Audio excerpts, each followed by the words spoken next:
তোমরা কি স্ক্রিনে দেখতে পাচ্ছ? না স্যার। হ্যাঁ, স্ক্রিনে কিছু দেখতে পাচ্ছ না? না স্যার।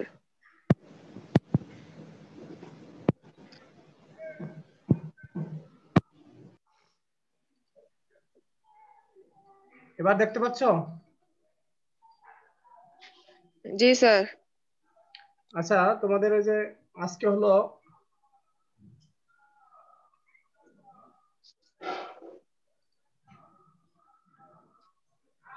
তোমাদের সেকেন্ড পেপারে ক্লাস হবে। আজকের ক্লাসটা ছিল তোমার যে সিরাজুম মুনিরা ম্যাডামের ক্লাস ছিল। সকালে না, কালকে রাতে ফোন দিয়ে আমাদের বিভাগীয় প্রধান আমাকে বলেছেন ক্লাসটা নেওয়ার জন্য। এই জন্য আমি আজকে তোমাদের ক্লাসটা নিচ্ছি। জি স্যার। আর আমার মনে হয় তোমাদের একটা এক্সাম নেওয়ার কথা নাকি, এমটি টেস্ট। হ্যাঁ, তোমাদের কি বলেছে? স্যার সেরকম তো কিছুই পড়ানো হয় নাই। এক্সাম না, কি দিব? মান্থলি টেস্টের কথা কি তোমাদেরকে বলা হয়েছে? তোমরা কি জানো?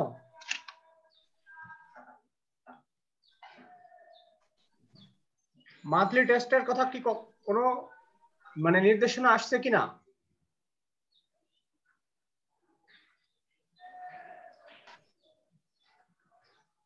হ্যালো, তোমরা কি শুনতে পাচ্ছ না? না স্যার, সেরকম বলা হয় নাই। আচ্ছা, ঠিক আছে, ওকে, তাহলে আমরা আমাদের ক্লাস চালিয়ে যাবো। হ্যাঁ, দেখো, আমরা প্রথম চ্যাপ্টার কিন্তু আলোচনা শেষ জি স্যার, করেছি। শুনতে পাচ্ছি। আমরা কিন্তু প্রথম চ্যাপ্টার পড়েছি। জি স্যার। এজন্য আমাদের আজকের যে ক্লাসটা জি। সেটা হলো 5 নম্বর ক্লাস, জি social sir. Work second paper. আজকের ক্লাসে তোমাদেরকে চ্যাপ্টার 1 থেকে আলোচনা করব basic human needs in Bangladesh, বাংলাদেশের মৌলিক মানবিক চাহিদা। এই মৌলিক মানবিক চাহিদার আজকে যে টপিকটা আলোচনা করব সেটা হলো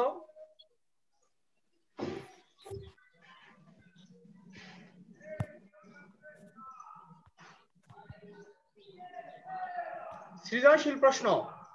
আজকে প্রথম অধ্যায়ের সৃজনশীল প্রশ্ন নিয়ে আলোচনা করব। দেখো, তোমাদের এই সৃজনশীল প্রশ্নের এখানে আমি তোমাদের নমুনা প্রশ্ন দিয়েছি কয়েকটা। আজকে এই প্রশ্নের উপর আলোচনা করব। এই অধ্যায়ে আমাদের যে আলোচনার বিষয় সেটা ছিল মৌল মানবিক চাহিদা কি, মৌল মানবিক চাহিদার প্রকারভেদ, তারপর মৌল মানবিক চাহিদার অপূরণজনিত সমস্যা এবং তা মোকাবেলা।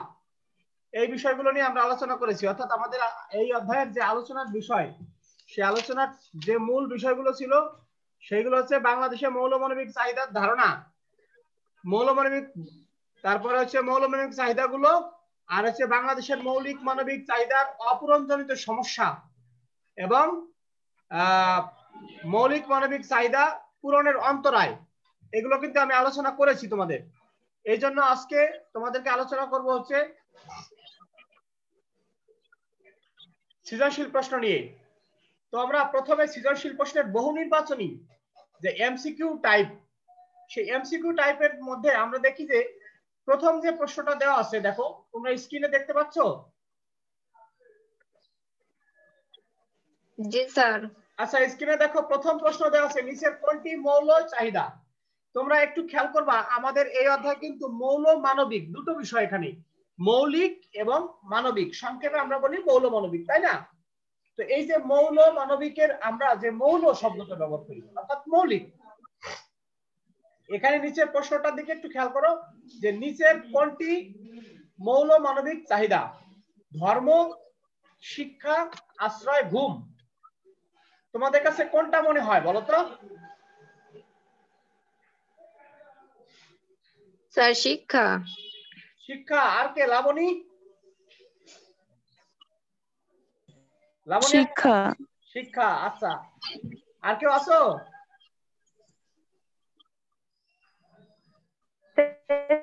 আশা আক্তার? শিক্ষায়। শিক্ষা। সুমাইয়া? জি স্যার। সবাই শিক্ষা নাকি? স্যার শিক্ষা হবে। আচ্ছা আমি বলি, হ্যাঁ শোনো, আমি তোমাদেরকে একটু আগে বলেছি না, একটা হলো মৌলিক আর একটা মানবিক। শিক্ষা একটা মানবিক চাহিদা, জানো তো তোমরা? শিক্ষা কিন্তু মৌলিক চাহিদা না। মৌলিক হলো যেগুলো ছাড়া তুমি বাঁচতে পারবে না, যেগুলো ছাড়া তোমার জীবন বিপন্ন হবে, যেগুলো ছাড়া তুমি জীবন মানে কোনোভাবে বেঁচে থাকতে পারবে না, সেটাকে বলে মৌলিক চাহিদা। যেমন ঘুম, খাদ্য, জৈবিক চাহিদা, এই তিনটা হলো মৌলিক চাহিদা, মনে রাখবে। হ্যাঁ, খাদ্য, ঘুম এবং জৈবিক চাহিদা, এইগুলো হচ্ছে আমাদের মৌলিক চাহিদা।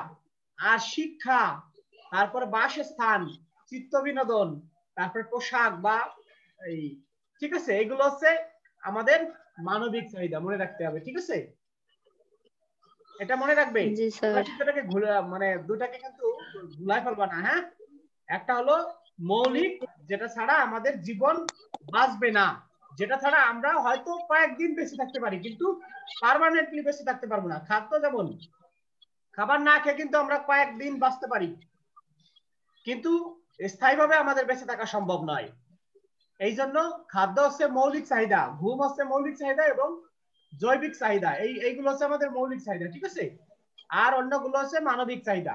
এরপরে দ্বিতীয় প্রশ্ন দেখো, খাদ্য হিসাবে ভাত, মাছ, তরকারি প্রভৃতি আমাদের মৌলিক চাহিদা, কারণ এগুলো এগুলো কি উত্তর হতে পারে বলো তো?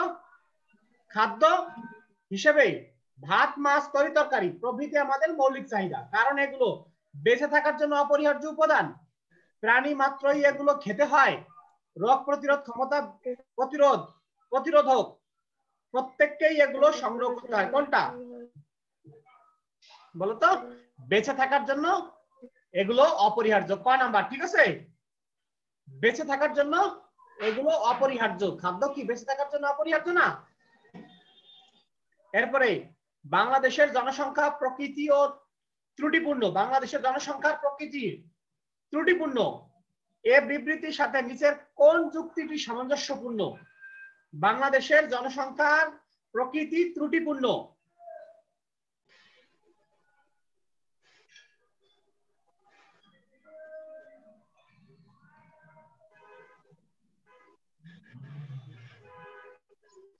হ্যালো, এটা একটা সমস্যা। বাংলাদেশের জনসংখ্যার প্রকৃতি ত্রুটিপূর্ণ। এখানে দেখো, নির্ভরশীল জনসংখ্যা 85%, কিন্তু উৎপাদনক্ষম জনসংখ্যা 15%। তারপরে শহরে বসবাসকারী জনসংখ্যা 84% এবং গ্রামে এ হার 16%। তাহলে এটা কি খ নাম্বারটা কি মিথ্যা না? শহরে বসবাসকারী 84% আর গ্রামে কম, এটা ভুল। গ্রামে শিশু মৃত্যু হার প্রতি 1000-এ 35 এবং শহরে 37 জন। শহরে কি শিশু মৃত্যু হার কম থাকবে না বেশি থাকবে? কম থাকবে। এটাও উল্টা কথা বলা হয়েছে, তাই না? পুরুষ বেকারত্বের হার লক্ষ্যে 4.1 আর নারীর বেকারত্বের হার 5.8। এখন তিনে এটাও দেখো ভুল, তাহলে আমাদের ক নাম্বারটা সঠিক। নির্ভরশীল জনসংখ্যা 85%, কিন্তু উৎপাদনক্ষম জনসংখ্যা 15%। ঠিক আছে, এটা হলো আমাদের সঠিক। জনসংখ্যার বাংলাদেশের জনসংখ্যার প্রকৃতি ত্রুটিপূর্ণ, কারণ এখানে স্যার পেজ নাম্বার, ক নাম্বার? পেজ নাম্বার কত? কিসের পেজ? জি কিসের পেজ? স্যার বুঝি নাই। কিসের পেজ? কোন পেজ বলো? সমাজকর্ম বইয়ের কত নাম্বার পেজ? এটা ওই যে তোমরা পাবে উত্তম কুমার স্যারের বই আছে না, উত্তম কুমার স্যারের বইয়ের 19 পেজ 20 পেজ। তোমাদের কাছে কোন বই আছে? স্যার সমাজকর্ম আতিকুর রহমানের বই। আচ্ছা, তাহলে এটা তোমরা স্ক্রিনশটে রেখে দাও, স্ক্রিনশট নিয়ে রেখে দাও।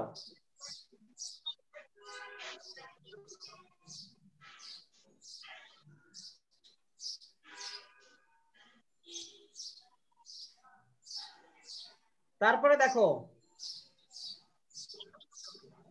এরপরে আমরা নিচের সারণীটি ব্যবহার করে 4 ও 5 নম্বর প্রশ্নের উত্তর দাও। একটা সারণী আছে দেখো এখানে, 5 থেকে 59 মাস বয়সী কম ওজনের শিশু ও স্যার দেখা যায় না, কি দেখা যায় না?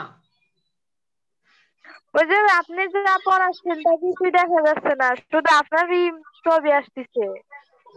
আচ্ছা আচ্ছা, ও আচ্ছা, স্ক্রিনে সব স্ক্রিন শেয়ার আসতেছে না?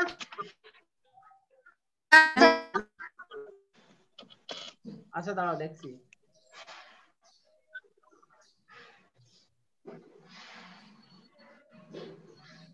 স্ক্রিন শেয়ার আসবে না কেন?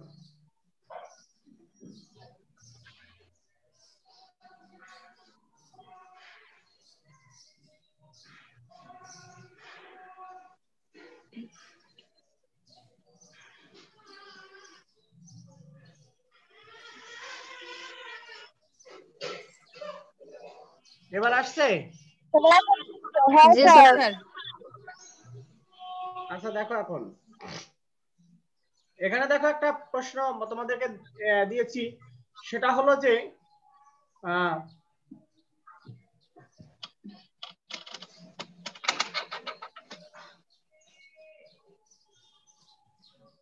5 থেকে 59 মাস বয়সী কম ওজনের শিশু পরিস্থিতি 95 থেকে 2005, অর্থাৎ 10 বছরের একটা সারণী এখানে দেখানো হয়েছে। অবস্থান হচ্ছে গ্রাম, শহর আর একটা জাতীয় পর্যায়ে। শিশু ও মাতৃ পুষ্টি জরিপের বছর 1995 সাল, গ্রামে 59.3, শহরে 46.3 আর জাতীয় পর্যায়ে 57.4। 2000 সালে 52.6 গ্রামে, শহরে 41.8 আর হচ্ছে জাতীয় পর্যায়ে 51.0। 2005 সালে 50.0, 38.5 এবং 47.8। এখন দেখো উপরের সারণীতে 2000 এবং 2005 সালে গ্রামের পুষ্টি পরিস্থিতি অনুযায়ী নিচের কোন বিবৃতিটি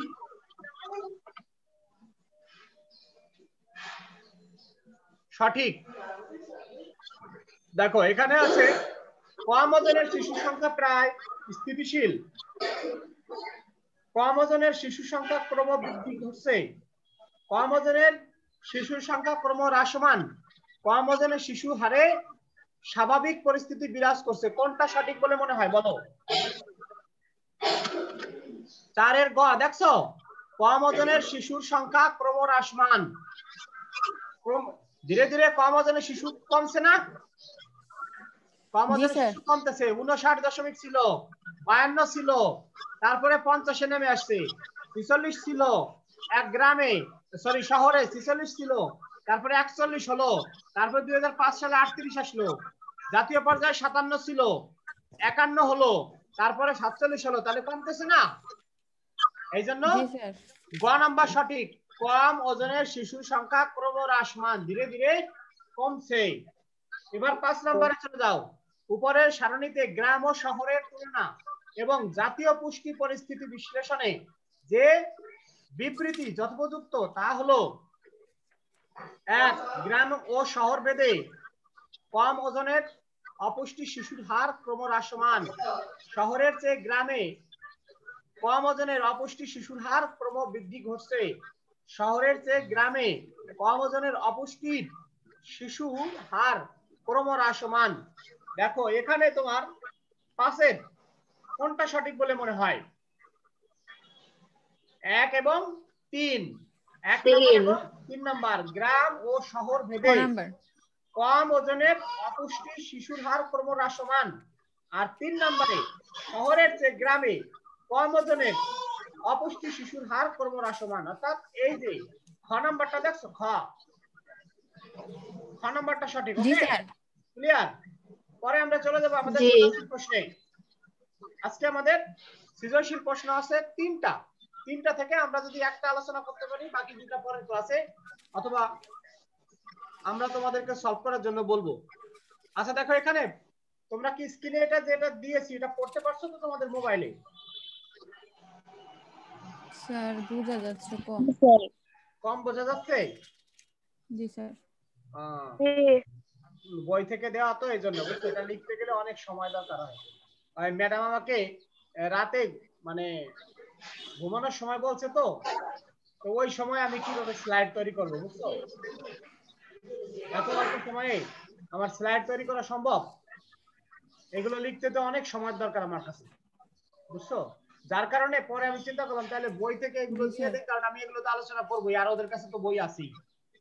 তোমরা উত্তম কুমার স্যার অর্থাৎ এই যে বইটা, এই বইটার নাম হচ্ছে হলো doctor Uttam Kumar Das, professor doctor Salma Zohra, professor doctor Shahinara Begum, এই বইটা তোমরা নিবে। স্যার আতিকুর আতিকুর স্যার রহমান আতিকুর স্যারের বই রহমান পড়বে। একটা শোনো প্রফেসর আতিকুর রহমান আমি কি বলি একটু খেয়াল করে শোনো।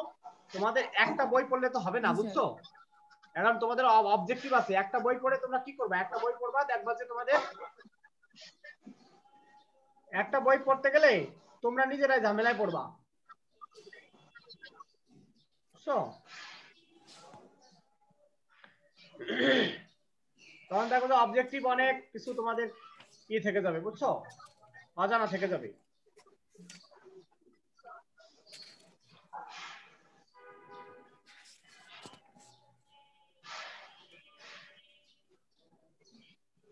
আচ্ছা দেখো এখানে শ্যামনগর ইউনিয়নটি সুন্দরবনের কাছে অবস্থিত।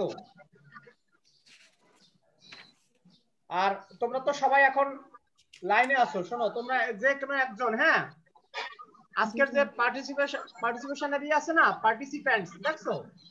এই দেখো এখানে 7 নাম্বার দেখছো উপরে? জি না, দেখা যাচ্ছে না। পার্টিসিপেন্ট 7 জন দেখেছো? তোমাদের মোবাইলেও এখানে আছে, একটা স্ক্রিনশট নিয়ে এটা একজন আজকে কতজন ক্লাসে অংশগ্রহণ করেছে একজন যে কোনো একজন আমাকে এই গ্রুপে দিয়ে দেবা, হ্যাঁ? পারবা তো? স্যার রোল নাম্বার গুলা?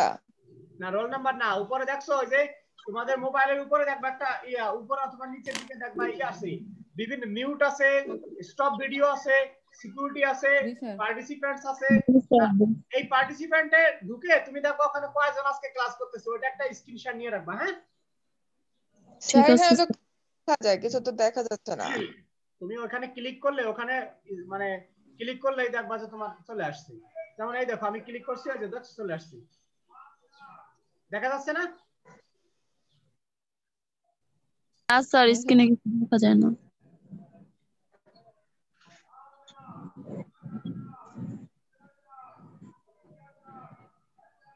আচ্ছা দেখো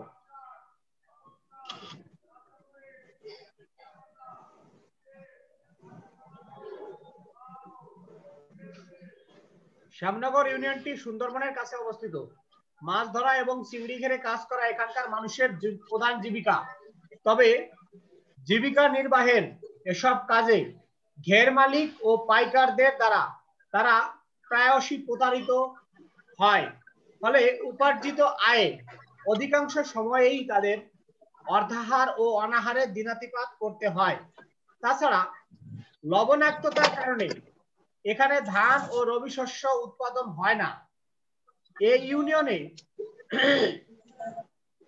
শিশুর সংখ্যা অধিক, মাত্র একটি মাত্র প্রাথমিক বিদ্যালয়, সেখানে শিক্ষার্থীর উপস্থিতির হার খুবই নাজুক, অন্যান্য সেবা এখানে নেই বললেই চলে। ভরসা নামক একটি বেসরকারি সংস্থা এই এলাকায় মানুষের উন্নয়নে মাছ ধরার নৌকা তৈরি ও জাল বুননের জন্য ঋণ প্রদান, একটি ক্লিনিক তৈরি ও বেবি হোম তৈরি করে। তাহলে এখানে তোমরা একটা জিনিস খেয়াল রাখবা, এই যে ভরসা নামক একটি সংস্থা, এই ভরসা নামক একটি সংস্থা, এই ভরসা সংস্থাটা দেখো এখানে কি বলছে, এই এলাকার মানুষের উন্নয়নে মাছ ধরার নৌকা তৈরি ও জাল বুনন। দেখছো এখানে মাছ ধরার নৌকা তৈরি ও কত নাম্বার স্যার? এটা কত নাম্বার অধ্যায় সৃজনশীল? এটা প্রথম অধ্যায়, দ্বিতীয় মানে সেকেন্ড পেপারের প্রথম অধ্যায়, সেকেন্ড পেপারের প্রথম অধ্যায় থেকে বলছি আমি। অর্থাৎ মৌলমানবিক চাহিদার যে অধ্যায়টা আছে সেই অধ্যায় থেকে বলছি। এই যে ভরসা নামক একটি বেসরকারি সংস্থা এই এলাকার মানুষের উন্নয়নে মাছ ধরার নৌকা তৈরি ও জাল বুননের জন্য ঋণ প্রদান, একটি ক্লিনিক তৈরি ও বেবি হোম তৈরি, এই 3 ধরনের কাজ করছে এই ভরসা প্রতিষ্ঠানটা। একটা হলো ঋণ প্রদান, আর একটা ক্লিনিক তৈরি, আর একটা হলো বেবি হোম তৈরি। এখানে প্রথম যে প্রশ্নটা, সেই প্রশ্নটা হলো মৌল চাহিদা কি? তোমরা সবাই একটু আগেই শুনেছো মৌল চাহিদা কি। আমি বলেছিলাম তোমাদেরকে যে যে চাহিদা পূরণ ব্যতীত কোনোভাবেই বেঁচে থাকা সম্ভব নয়, জীবন ধারণ করা সম্ভব নয়, সেই চাহিদাকে বলা হয় মৌল চাহিদা। চাহিদা।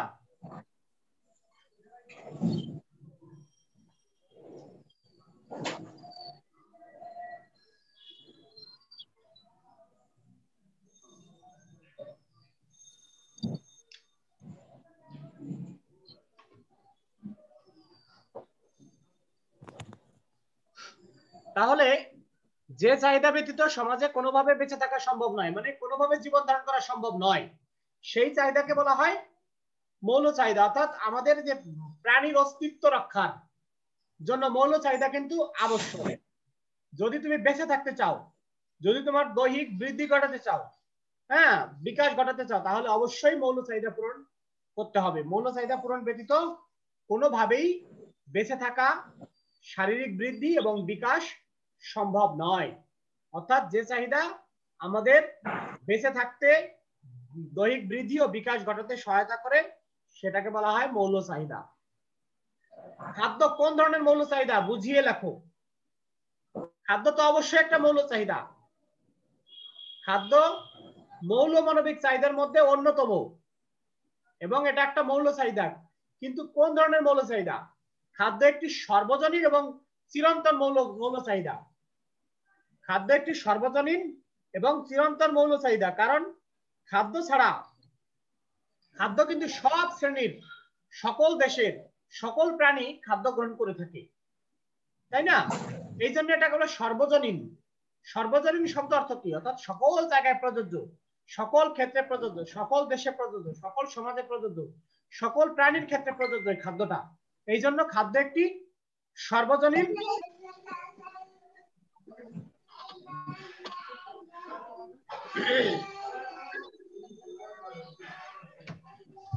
খাদ্য একটি সর্বজনীন মৌল চাহিদা। এবং এটাকে আরেকটা কথা বলা আছে চিরন্তন, মানে এই চাহিদাটা আগে ছিল, এখন আছে এবং ভবিষ্যতে থাকবে। চিরন্তন শব্দের অর্থ কি? চিরন্তন শব্দের অর্থ হচ্ছে যা ছিল, যা আছে এবং যা থাকবে, সেটাকে বলা হয় চিরন্তন। অর্থাৎ তুমি যতদিন বেঁচে থাকবে তোমাকে কিন্তু অবশ্যই খাদ্য গ্রহণ করতে হবে। তুমি আমি নয়, শুধু যে কোনো প্রাণীর ক্ষেত্রেই, যে কোনো জীবের ক্ষেত্রেই এটা কিন্তু প্রযোজ্য যে খাদ্য ছাড়া কোনো জীব বাঁচতে পারে না, অবশ্যই তাকে খাদ্য গ্রহণ করতে হবে। খাদ্য ছাড়া কোনো জীবই বাঁচতে পারবে না। এই জন্য এটাকে বলে খাদ্য একটি চিরন্তন এবং সর্বজনীন মৌল চাহিদা। বোঝা গেল? পরেরটা, শ্যামনগরের শিশুরা কোন ধরনের চাহিদার অপূরণজনিত সমস্যায় ভুগতে পারে? তোমার পঠিত বিষয়বস্তুর আলোকে এসব সমস্যার প্রভাব ব্যাখ্যা করো। এখন তুমি এখানে খেয়াল করে দেখবা যে এই যে শ্যামনগরের শিশুরা, শ্যামনগর যে ঘটনাটা ঘটছে, যে এখানকার মানুষ কিন্তু জীবিকা নির্বাহে একমাত্র ছিল হচ্ছে কি বিভিন্ন ঘেরে কাজ করা, তাই না? চিংড়ি ঘেরে মাছ ধরা এবং চিংড়ি ঘেরে কাজ করা, কিন্তু সেইটাও তাদের ক্ষেত্রে একটা সমস্যা দেখা দিচ্ছে, কারণ মালিক এবং পাইকারদের দ্বারা তারা প্রায় প্রতারিত হচ্ছে। তার কারণে এখানে আমরা দেখতে পাই যে এই যে এখানে তারা বিভিন্ন ধরনের বা বহুমুখী মৌলবাদী চাহিদা পূরণের সমস্যায় ভুগছে। তোমাদের সবার চিংড়ি গেড়ে মানে কি?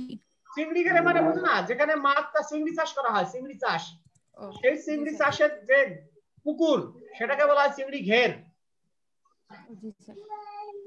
এবার বুঝতে পেরেছো? জি। যে পুকুরে চিংড়ি চাষ করা হয় সেটাকে বলা হয় চিংড়ি ঘের। এটা সাধারণত তোমার পটুয়াখালী, খুলনা, ঠিক আছে, এইসব এলাকায় প্রচুর পরিমাণে বড় বড় পুকুর আছে, বিশাল বড় বড় পুকুর, আধা কিলোমিটার দূরে বা 1 কিলোমিটার বড়, এত বড় বড় পুকুর। এই পুকুরের চারপাশ দিয়ে, হ্যাঁ, মানে খালের মতো তৈরি করা হয়, বুঝছো? আর মাঝখানে একটু উঁচু থাকে, আর এই জায়গাটায় তোমার চিংড়ি চাষ করা হয়, এটাকে বলা চিংড়ি ঘের। এটা তো তোমরা যারা প্রশ্ন করেছো তারা এই চিংড়ি চাষের এই ব্যাপারে হয়তো জানো না, এই জন্য প্রশ্ন করেছো। যাই হোক, তাহলে শ্যামনগরের শিশুরা কোন ধরনের চাহিদার অপূরণজনিত সমস্যায় ভুগছে? মৌল মানবিক চাহিদা অপূরণজনিত সমস্যায় ভুগতে পারে, তাই না? জি স্যার। তোমরা একটু তোমাদের স্পিকারটা অফ করে দাও। যখন আমাকে প্রশ্ন করবে যে আমি বা অথবা আমি তোমাদেরকে প্রশ্ন করব, তখন তোমরা স্পিকার অন করে কথা বলবা, অন্য সময় একটু বন্ধ রাখবা, নইলে ওই যে সাউন্ড আসে অনেক সাউন্ড। হ্যাঁ, তাহলে এখানে দেখা যাচ্ছে কি, এটা হচ্ছে মৌল মানবিক চাহিদার অপূরণজনিত সমস্যায় ভুগতে পারে। কোন চাহিদা পূরণের অপূরণজনিত সমস্যা? মৌল মানবিক চাহিদা অপূরণজনিত সমস্যায় ভুগতে পারে। তোমার পঠিত বিষয়বস্তুর অর্থাৎ এই যে বিষয়বস্তুটা শ্যামনগরের, এই বিষয়বস্তুর সঙ্গে এটার আলোকে তোমাকে ব্যাখ্যা করতে হবে। অর্থাৎ তুমি যখন এটার আলোকে ব্যাখ্যা করতে যাবে তখন অবশ্যই তোমাকে বলতে হবে যে শ্যামনগর ইউনিয়নের মানুষগুলো মাছ ধরা এবং চিংড়ি ঘেরে কাজ করে জীবিকা নির্বাহ করে, কিন্তু ঘের মালিক এবং পাইকারদের দ্বারা প্রতারিত হয়ে তারা এই কাজ থেকে এখানে যে জীবিকা তারা মানে যে আয় করে, সেই আয় তাদের কি হয়, অর্ধাহার এবং অনাহারে দিন কাটাতে হয়। এছাড়াও লবণাক্ততার কারণে এখানে ধান ও রবি শস্য উৎপাদন সম্ভব হয় না, কারণ এটা হলো এমন একটা এলাকা সুন্দরবনের কাছে, যার কারণে কি হচ্ছে, এখানে লবণাক্ত পানি কৃষি জমিতে প্রবেশ করে। কারণ সুন্দরবনের যে বঙ্গোপসাগরের জল বা পানি সেটা কেমন, সেটা হচ্ছে লবণাক্ত পানি। এই লবণাক্ত পানি সুন্দরবন এলাকার আশেপাশে যে অঞ্চলগুলো রয়েছে সেখানেও কিন্তু এই লবণাক্ত পানি কৃষি জমিতে প্রবেশ করে, যার ফলে এখানে কিন্তু তোমার ধান এবং অন্যান্য রবি শস্য উৎপাদন করা সম্ভব হয় না। এই যখনই তোমার এখানে এই ধান উৎপাদন করা সম্ভব হয় না বা ফসল উৎপাদন করা সম্ভব হয় না, ওদিকে তোমার পাইকার এবং মালিকদের দ্বারা প্রতারণার কারণে তাদের যে উপার্জিত অধিকাংশ সময়ই তারা এই সামান্য উপার্জনের মাধ্যমে তাদের সংসার চালাতে পারে না, তার কারণে কিন্তু তারা অধিকাংশ মানে যে মৌল চাহিদাগুলো রয়েছে, মৌলমানের চাহিদাগুলো রয়েছে, সেই প্রায় সব ধরনের মৌলমানের চাহিদা পূরণই কিন্তু এদের পক্ষে সম্ভব হয় না। কারণ একটা হলো তোমার আয় রোজগার, আর একটা হলো যে কৃষি ফসল। যখন এই দুই ধরনের বিষয়গুলো এখানে নেতিবাচক প্রভাব তৈরি করছে, তখন কিন্তু তাদের পক্ষে স্বাভাবিক জীবনযাপন করা সম্ভব হচ্ছে না, যার কারণে কি হচ্ছে, তারা প্রায় সব ধরনের মৌলমানবিক চাহিদা তাদের পক্ষে পূরণ করা সম্ভব হচ্ছে না। অর্থাৎ এই যে খাদ্য ঘাটতি, বাসস্থান সংকট, তারপর চিকিৎসার অভাব, শিক্ষাহীনতা, পুষ্টিহীনতা, চিত্ত বিনোদনের অভাব, এই সব ধরনের অভাবগুলোই কিন্তু তাদের মধ্যে রয়ে যাচ্ছে। এই জন্য আমরা বলবো কি, যে শ্যামনগরের শিশুরা মৌলমানবিক চাহিদার অপূরণজনিত সমস্যায় ভুগতে পারে। তারপরে তুমি এই উদ্দীপকের আলোকে আমি যেভাবে বললাম এইভাবে তোমরা আলোচনা করবে। এরপরে দেখো, শ্যামনগরের মানুষের চাহিদা পূরণে ভরসার কার্যক্রম সমূহের যথার্থতা মূল্যায়ন করো। Very good. আমরা এখানে দেখতে পেলাম যে এই শ্যামনগরের মানুষের উন্নয়নের লক্ষ্যে, ভাগ্যের উন্নয়নের লক্ষ্যে, শ্যামনগরের মানুষের উন্নয়নের লক্ষ্যে এখানে একটা বেসরকারি সংস্থা, অর্থাৎ এই যে বেসরকারি সংস্থাটা ভরসা নামে একটা বেসরকারি সংস্থা এখানে মানুষের উন্নয়নে কাজ করে যাচ্ছে। আমাদের প্রশ্ন হচ্ছে যে এই যে ভরসা, এদের কার্যক্রম সমূহের যথার্থতা মূল্যায়ন করতে হবে। অর্থাৎ আমরা দেখব এই যে ভরসা যে কাজ করছে, এটা কি কি কাজ করছে। আমরা এখানে প্রথমত দেখতে পাই যে ভরসা এই এলাকার মানুষের ভাগ্যের উন্নয়নে কাজ করে যাচ্ছে। অর্থাৎ এই এলাকার মানুষের ভাগ্যের উন্নয়ন হবে কিভাবে? প্রথমত যে এই এলাকার মানুষের মাছ ধরার নৌকা ও জাল বুননের জন্য ঋণ প্রদান করছে, অর্থাৎ যাতে করে তারা স্বাবলম্বী হতে পারে, যাতে করে তারা জীবিকা নির্বাহের উপায় খুঁজে পেতে পারে, যাতে করে তাদের পারিবারিক অসচ্ছলতা দূর হতে পারে, সেই জন্য ভরসা সংস্থাটা প্রথমে কি করছে, গ্রামের যে মানুষ আছে, যারা জেলে আছে, তাদেরকে মাছ ধরার নৌকা এবং জাল বুননের জন্য ঋণ প্রদান করছে, যাতে নিজেরা নৌকা নিয়ে সমুদ্রে গিয়ে মাছ ধরে নিজেরা কি করতে পারে, অভাব অনটন দূর করতে পারে, আয়ের ভালো একটা আয়ের উপায় খুঁজে বের করতে পারে। অর্থাৎ এই যে মালিক এবং পাইকারদের দ্বারা প্রতারিত না হয় সেজন্য তাদের স্বাবলম্বী করে গড়ে তোলা হচ্ছে, আত্মনির্ভরশীল করে গড়ে তোলা হচ্ছে। এই জন্য বর্ষা প্রথমে কি করছে, ঋণ প্রদান করছে। এরপরে একটি ক্লিনিক তৈরি। 2 নম্বরে বর্ষা যে কাজটা করে যাচ্ছে দ্বিতীয়ত, সেটা হলো ক্লিনিক তৈরি। কারণ এই এলাকার মানুষের যখনই তোমার এদের মানবতর, এখানে বলা আছে দেখো, অর্ধাহার এবং অনাহারে দিনাতিপাত করছে, অর্ধাহার ও অনাহারে দিনাতিপাত করছে, তখনই সাধারণত আমরা ধরে নেব যে এই এলাকার মানুষরা পুষ্টিহীনতায় ভুগছে। আর যদি তারা পুষ্টিহীনতায় ভোগে তাহলে কি হবে, অসুস্থ হয়ে যাবে, বিভিন্ন রোগে আক্রান্ত হবে, যার ফলে কি এদের উন্নত চিকিৎসা দরকার, এদের ভালো চিকিৎসার দরকার। এজন্য ভরসা ক্লিনিক, ভরসা সংস্থাটা এই এলাকার মানুষের চিকিৎসার জন্য এখানে একটা ক্লিনিক তৈরি করছে, যার ফলে এখানকার মানুষের অপুষ্টি কারণে যে অসুস্থতা তৈরি হবে, যে রোগ ব্যাধির সৃষ্টি হবে, তা অন্তত কিছুটা হলেও এরা তা থেকে রেহাই পাবে। এই জন্য ভরসা সংস্থাটা এদের এখানে একটা ক্লিনিক তৈরি করে এই এলাকার মানুষের স্বাস্থ্যের উন্নয়ন ঘটাতে পারে।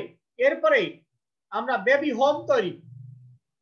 বেবি হোম, এখানে আমরা দেখবো বেবি হোমটা কি। বেবি হোমটা হলো শ্যামনগরের যে পরিত্যক্ত শিশু, অর্থাৎ এই এলাকার যখনই তোমার অভাব অনটন হবে, যখনই মানুষের বিভিন্ন ধরনের মৌলমানবিক চাহিদাগুলো পূরণ করা সম্ভব হবে না, তখনই কিন্তু পরিত্যক্ত শিশুর সংখ্যা বৃদ্ধি পাবে। অর্থাৎ পরিত্যক্ত শিশু, তারপরে অভিভাবকহীন অবহেলিত শিশুদের লালন পালন, সংরক্ষণ, হ্যাঁ, লেখাপড়া, খেলাধুলার জন্য কি দরকার, বেবি হোম দরকার। এই জন্য এখানে একটা বেবি হোম তৈরি করার কথা বলেছে এই সংস্থাটা, যার কারণে এখানকার যে অবহেলিত তারপরে পরিত্যক্ত শিশু রয়েছে, এদের অভিভাবকহীন শিশু মানে যে জনগোষ্ঠী রয়েছে, অর্থাৎ আমরা এখানে অভিভাবকহীন জনগোষ্ঠী বলতে আমরা কিন্তু শুধুমাত্র শিশুদেরকে বোঝাবো না, শিশু ছাড়াও হতে পারে। যেমন যদি বৃদ্ধ বা বয়স্ক মানুষের কথা চিন্তা করি, তারাও কিন্তু তোমার অভিভাবকহীন হতে পারে। যেমন সন্তান হারা পিতামাতা, মানে সন্তান সন্ততি নেই, পিতামাতা, এরকম পিতামাতা আছে যাদের দেখাশোনা করার কেউ নেই, তারাও কিন্তু অভিভাবকহীন।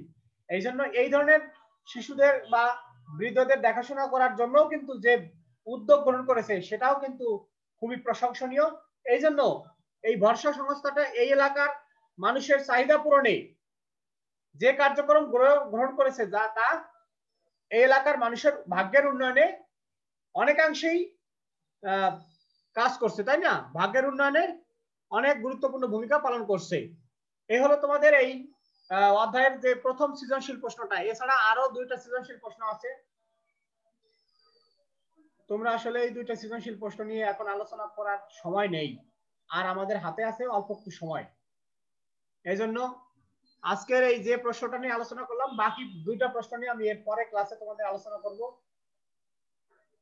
তোমাদের এই অধ্যায়টা অনেকেই তোমরা প্রথম অধ্যায় ভালো করে পড়তে পারোনি, কারণ আমার ক্লাসে অনেকেই উপস্থিত এর আগে হওনি। যারা এখন আজকের ক্লাসটা কিন্তু বেসিক্যালি আমার ক্লাস ছিল না, এটা ছিল সিরাজুল মুনিরা ম্যাডামের ক্লাস। এটা আমি আজকে হঠাৎ করে নিলাম। এরপরে তোমাদের সঙ্গে আমার ক্লাস আছে বৃহস্পতিবার। বৃহস্পতিবারে ক্লাসে অবশ্যই উপস্থিত থাকবে। আর তোমরা এই অধ্যায়ের যে আজকে যে প্রশ্নটা পড়ালাম, স্ক্রিনশট নিয়ে তোমরা এটা রেখে এটা করতে থাকো।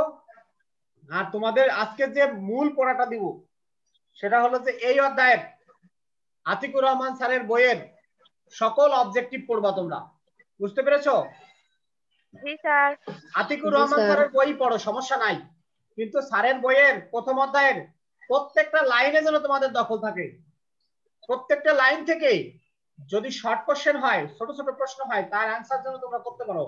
আমি পরের দিন কিন্তু আতিকুর রহমান স্যারের বই থেকে তোমাদের ছোট ছোট প্রশ্ন করবো, এক একজনের নাম ধরে। যেমন এখানে আমি দেখতে পাচ্ছি লাবণী আক্তার, তারপরে মারুফা মুমু, তারপরে তোমার নাদিয়া, আশা আক্তার, তারপরে সুমাইয়া ইসলাম। আমি এভাবে নাম ধরে জিজ্ঞেস করবো এক একজনের, ঠিক আছে? তোমরা সঙ্গে সঙ্গে আনসার করবা, ওকে? জি। আর অন্য যারা ক্লাসে অ্যাটেন্ড করে না, ওদের সাথে যোগাযোগ করো, ওদেরকে বলো যে ক্লাস অ্যাটেন্ড করো, নইলে কিন্তু পরীক্ষা চলে আসবে। আবার এই কলেজ খুলবে হয়তো জানুয়ারি ফেব্রুয়ারির দিকে কলেজ খুলে দেবে, তখন কিন্তু তোমাদের পরীক্ষা শুরু হয়ে যাবে। দেখবা ফেব্রুয়ারি মাসে কলেজ খুললে মার্চ এপ্রিলের দিকে তোমাদের হাফ ইয়ারলি পরীক্ষা শুরু হয়ে যাবে। ঠিক আছে, তো তোমরা সবাই ভালো থেকো, তোমাদের সবাই সুস্থ থাকো, সুন্দর থাকো। ওকে, স্যার আসসালামু আলাইকুম স্যার। আসসালামু আলাইকুম স্যার। ওয়ালাইকুম আসসালাম, সবাই ভালো থেকো।